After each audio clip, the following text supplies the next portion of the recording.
This is the Kyle Malnati Show. Our podcast provides an opportunity to expand your knowledge, and it's our goal to make real estate investing more approachable to everyone. Each episode, we tap into the mindset of real estate experts and share their stories. Live from Boulder, Colorado, you are watching the Kyle Malnati Show, where multifamily matters. I'm your host, Kyle Malnati, and we are broadcasting today from Land Title in Boulder, Colorado. My guest is a good friend of mine, Rick Miller. Rick owns 36 rental units, is a husband, a father, and works at Land Title in the real estate department here. And so, Rick, thank you for joining us on our show today. Hey, thanks for having me. Oh, you're welcome. So, Rick, I know a lot about you. We're in a mastermind together that you host, and I've gotten the fortune of really getting to spend a lot of time with you. But tell me your real estate story and how did you get started in the real estate industry? I've always had a passion for real estate. I bought my first rental apartment building of 9 units in 1988, and it was a disaster. I didn't have the right management team. I went through several management companies in a couple of years.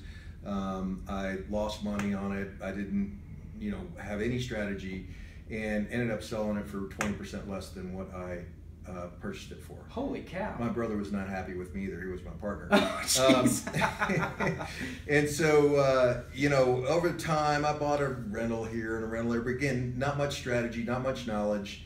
And in 2008, I was publishing trade magazines in the industry, in real estate industry in Colorado. 2008, they died. The industry crashed. I got back into technology. And we watched the market go down. And about 2011, I said, it's probably time to get back into this somehow. And so I got a call from another title company to come join them and start this mastermind group that we're in. And so I did that, and there were a couple of investors in there, and I just was very intentional about learning as much as I can, having mentors and associating myself with people that were successful, and bought my first rental over 3 years ago, and now have 36 units and have done a few development projects along the way, some out of the state, and as rental projects and that sort of thing. So a couple of storylines that I love hearing there is that it didn't work in the 80s. You had a partner in your brother, and I'm sure that made Thanksgiving real awkward at times. But, right. So it didn't work, but you still chose to continue investing later on, after you got more knowledge, after you got more experience. And then something else that you also mentioned there, the second part of it, is that you intentionally sought out mentors. And that's something a lot of our guests have said that has been a key to their success, is involving mentors, surrounding yourself with people who've been there and can kind of lift you up on their shoulders, on their experience, and teach you the things that they had to learn the hard way. So how do you, how do you intentionally cultivate mentors? And then do you believe that that's been critical to your success? I think it's been a big part, certainly when you get started. And, how do you cultivate them? There are real estate groups out there, investment groups all over the place. I mean, you can Google. So it's easy. It's a function of networking. Yeah. I mean, real estate is about who you know, and it's about, cultivating relationships of all kinds. So if you don't have any right now, I'd say that's a great way to get started. Find a real estate group, go sit in on their meetings, hear from people that have been doing it for decades, and get to know them and learn what they've, you learn from other people's mistakes. It's a great way to develop knowledge and expertise. So learning from mistakes is important, but also legacy is important in our industry. Carly and I, here, our producer, are on a real estate team that we're solely focused on people's legacy. And I think the word legacy is a little bit misunderstood, but to us, what legacy means is real estate is a vehicle, it's a driver to funding your kids' college, to funding your own retirement, and then also it's a great way to pass on an inheritance. Unfortunately, there's a 100% mortality rate with humans, so we're going to go at some point, and right. It's not the fun thing to think about. But what type of legacy do you intend to leave, and how is real estate involved in your legacy with your 3 kids? Well, I want to teach my kids how to be capitalists and grow their net worth by putting back some money and investing in something that they're passionate about, if it's not real estate. And I talked to my oldest son about that, a lot, and we took part of his college funds that he wasn't using and bought our first house together. It was a $25,000 house in Louisiana. Wow. Yeah. You guys bought it cash, I think you paid cash. We, get $700 a month in rent. Holy and cow. We're just going to bank the funds. And we've got a property manager down there that's really good. And when he gets enough savings in there, buy another one. And maybe we leverage that one, or maybe we leverage both to buy the second one. And that's how you get started. I think it's really important. And there's a lot of mistakes that can be made along the way. I have learned through my efforts that you learn from those mistakes and move on. Absolutely. And so I think when you talk about the Louisiana property, you had mentioned during our prep that you're from that area, so that was an area that's comfortable to you. And I always say that when people are investing out of state, you ought to know some things about that area, or have boots on the ground, some family members or some other people that are there. And obviously I would imagine you've got management and some other people that help you out when you own real estate out of state. Oh, absolutely. You can't do it without it. And you're right about the connection. There has to be some kind of connection, and especially with either the area and you find the professionals, or you get to know the professionals and learn about the area. One of those two has to happen. Yeah, and real estate is really one of those last industries where inside information is actually a good thing. We're not in an industry that's heavily regulated like the FDIC or the SEC. And so inside information, knowing about the neighborhoods, knowing if something's undervalued, can be a real benefit as you're buying real estate. And then you talked about a dream team that you've assembled of just different people that you work with that have much more knowledge in the individual areas that they work on in real estate, right? Excuse me. Yeah, absolutely. I've learned from past mistakes that the people you surround yourself is critical. And from the most important one, the real estate agent, to understanding, for understanding the marketplace, the attorney, accountant, property management is absolutely critical. Contractor, designer, all those people. It's like having a football team, and if you have one lineman that's weak, you're not going to do very well. Yeah. And so everybody has to be super strong, and you have to have a really good relationship with all the people in those positions. Yeah, you're only as strong as your weakest link, right? Exactly. The old cliche. And so you had talked a bit about mistakes, and we all make mistakes. Unfortunately, none of us are immune to making mistakes. So how do you handle failure? How does failure, when that arrives, how do you handle that so that you say, okay, I can get back up and keep marching on? Well, I don't think very well. I asked my wife about that. She goes, what are you talking about? You do really well with failure. Well, okay, I recognize it well. Okay. And I acknowledge it well. I probably am a little hard on myself, but I think what I've learned, I sold books in college for a company called Southwestern, and talk about failure, you get to experience lots of failure every single day. Yeah, you're selling books door to door. Door to door. And with Southwestern, they're putting you in a city that you've never been to in before. Right. Yeah, and you don't have any friends, and you're also charged with finding a place to live for that summer. Yeah. So yeah, you're being baptism by fire, baby. Right. So, I probably learned to overcome challenges in that way. In real estate, your mistakes can be a small $10,000 mistake, or it could be $1 million mistake, and hopefully you learn from $10,000 mistakes. And I think I've had 3 or 4 in the last few months that have scared the crap out of me and are making me pay way more attention to detail and really working harder at my due diligence. Mistakes are one of those things that are inevitable. And one of our prior guests, a guy named Bo Mankitti out of Washington, D.C., he's a big realtor with Keller Williams and runs a huge office in the Washington, D.C. area. So Bo said that mistakes really are just education.